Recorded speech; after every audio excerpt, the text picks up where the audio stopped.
Hey everybody, how are we doing? It is week 2. Can you believe it already? We are into the second week. It is crazy how fast these things are going.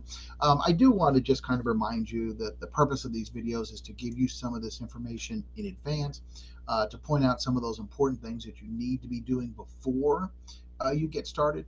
My goal is to answer a lot of those questions before you have those questions, right?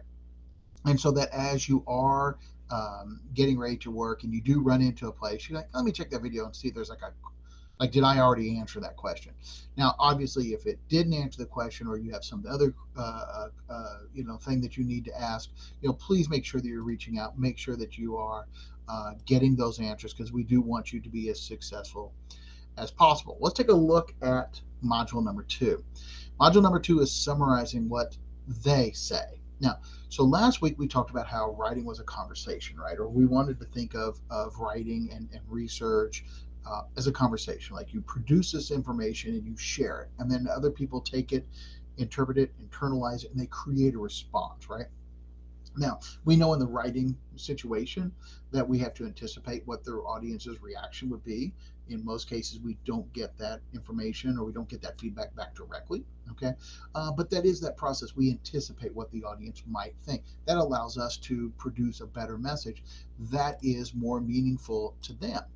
So we're looking at summarizing what they say. Now, this is an important skill because you are going to be doing this in a lot of different settings, in a lot of your different classes, and a lot of your career fields. Okay. This is something that will happen many, many, many times over. Um, it is, um, it is, here's what somebody said, and here's what I think of that. Okay, that's the basics of it. Now, it could be written, it could be spoken, it could be a performance or something somebody did, right? But it's like, here's what I saw, here's what I took in, here's the original, my retelling of this original thing. And then it's my reaction. What did I get from it? What do I feel about it? What do I think, right? Where did I go? What was my gut level reaction, right? That's what we're going to be focusing on in this first piece. And again, this is something you're going to use repetitively throughout your classes and your career. So we have our tasks here, what we have going on, the things that you need to accomplish. We have our objectives. And then we get straight into an explanation of the first writing project, the summary and response. Now, I'd like you to notice that there are two pieces, the summary and the response. So you're going to start with picking one of the closed theme readings, and you're going to be able to say, hey, here's this thing.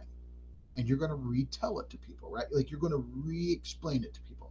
Now, um, let's assume the basic assume this is like if you were sitting with somebody and you're like, hey, I just got done reading this really cool article. And they're like, oh, yeah, what was it about? Well, it was about boom.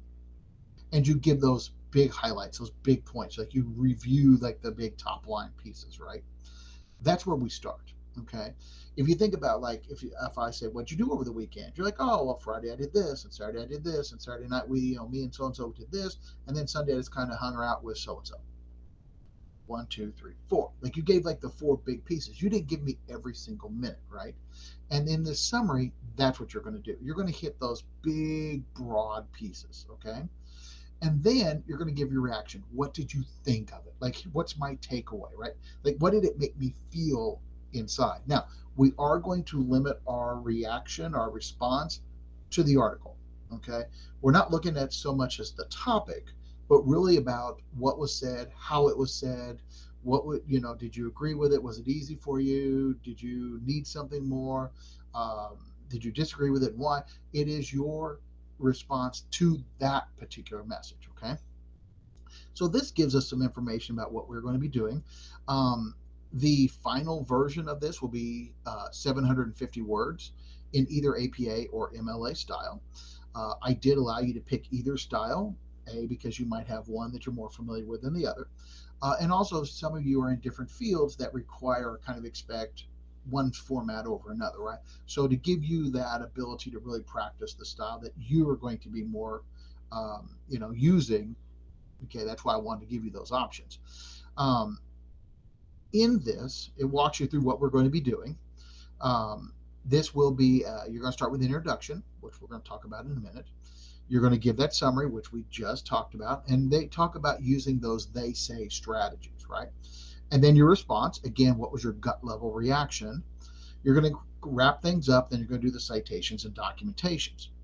Now, you're going to turn in the half draft this module. Now, what that means is that we would like to see you do half of the paper, 350, 400 words, turn that in for feedback.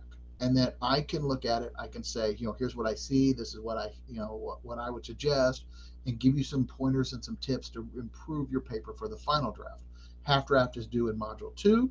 Final draft is due in module 3. Now, the thing I would like to encourage you to do, the expectation is the half, right? We expect you to do half. But if you could do more, that really helps you out. If you turn in half, you're going to get feedback on half, right? You're going to, this is the part that people are going to read. Like, I will give you feedback on this one moving forward. We're going to have other people give you feedback. And it's like, the more you can turn in, the more feedback you're going to get, and more instruction or tips or places that you can improve for the final draft.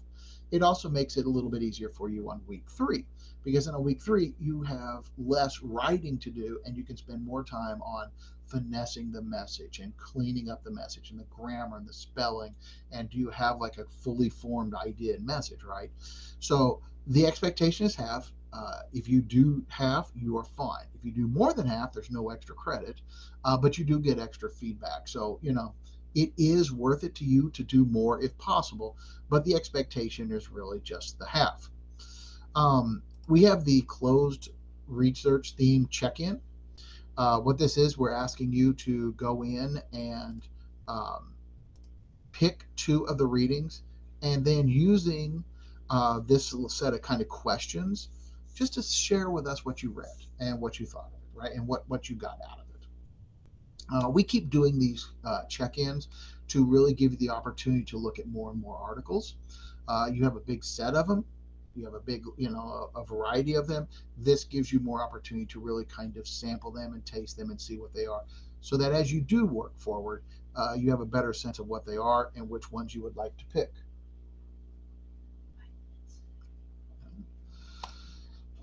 We also have then the discussion board about the one of the readings that you did. Now, this can be the reading that you're going to do the paper on. It could be the reading that you did last week for the or in module 1 where you did the research thing, right? But this gives you a sense or gives you an opportunity to really kind of share what you saw in that, and you'll be using in there the looking deeply and looking broadly strategies. Okay, now, when you do your post, okay, to have the best opportunity to get the most points, okay, if you want to have the best opportunity to get the most points, there's some things you really need to do.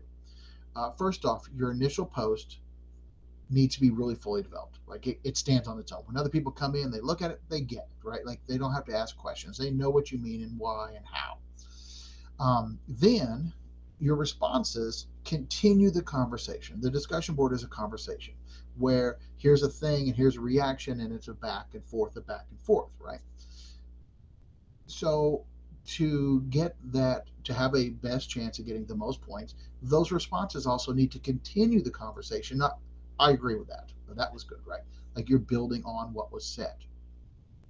The second thing you can do to make sure that you get more points or have opportunity to get more points is that you are doing more than the minimum. The expectation is that you put your initial post and then 2 replies. All right, doing more than that will get you more points. And then finally, this is a conversation. Okay, this is meant to be a place where people talk and share back and forth. Okay, the best way to get the points is to be posting on multiple days. What that means is that you're not going to go on one day, post, reply, and done. Okay, we need people to post early. Say midweek, Wednesday is the day I think I put most of these on. By Wednesday, you put your initial post up. That means that other people have several days to read and respond, right? And then you're getting on and periodically on Friday and Saturday and Sunday looking at and replying to another one or number 2, right? We want to avoid you just going on, make reply, because that doesn't continue the conversation, right? There's no back and forth and development stuff. So we want to make sure We want to make sure that we are really able to continue that. Okay. Um, Please put your initial post up early in the week so that we have posts to reply to. We do have some information about introductions. Okay. Um, you get a little slideshow, you get some instruction about introductions. A couple things I'd like to point out about introductions. The first thing you need to do is get people's attention, right? If you think about like Netflix and you watch for 2 minutes, 3 minutes, 5 minutes, whatever, and then you like, I don't like it, click, and you go to the next thing. That's the same thing that happens in reading. In the real world, no one ever has to read your reading. Okay, no one ever has to read your reading. No one ever has to look at what you do. The introduction is that chance for you to get them excited about the reading, make them want to read, get them interested, excited, curious, right? That's what you have to do. Now, I, of course, have to read everything you do, but in the real world, they don't, right?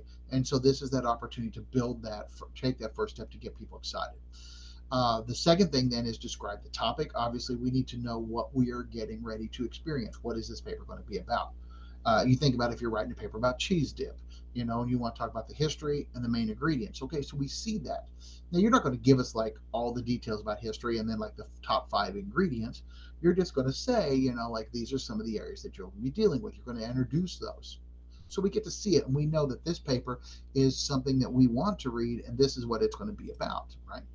And then finally, we're going to present that thesis statement. That thesis statement, of course, gives us your position. It lets us know your stance. It lets us know what we are getting ready to experience. As I talk about a lot, the thesis statement does two things. Not only does it introduce the topic and tells the reader what they're getting ready to experience, but it also keeps you on track. Because as you're reading or as you're writing and you go back and look at that thesis, like, does this deal with that? Yes, great. No, do I need to keep this, right? Like it keeps you on track. Finally, let's just take a quick look at the submission of the half draft. Again, you don't have to do more than the half, but if you do, you're going to get more feedback, right? It gives you some requirements, what the expectation is for the first draft. If you have any questions at all about how to submit this or you're having trouble with that, please make sure you let me know so that I can help you do that. And this is the last big piece that you need to do for this module. Okay, so as you are working through this, if you have any questions at all, you get stuck, you have concerns, you need some advice or some redirection, please let me know so that I can get you that information. Do not suffer in silence. Okay, email is always the best way to get a hold of me. If you need to send me a text message and I can answer that back. In any case, whether you're calling a voicemail or an email, whatever, please make sure to include specifically what you are needing so that when I do reach back out to you, I have that information I'm ready to share it to you. And good luck, everybody. Have a great module 2.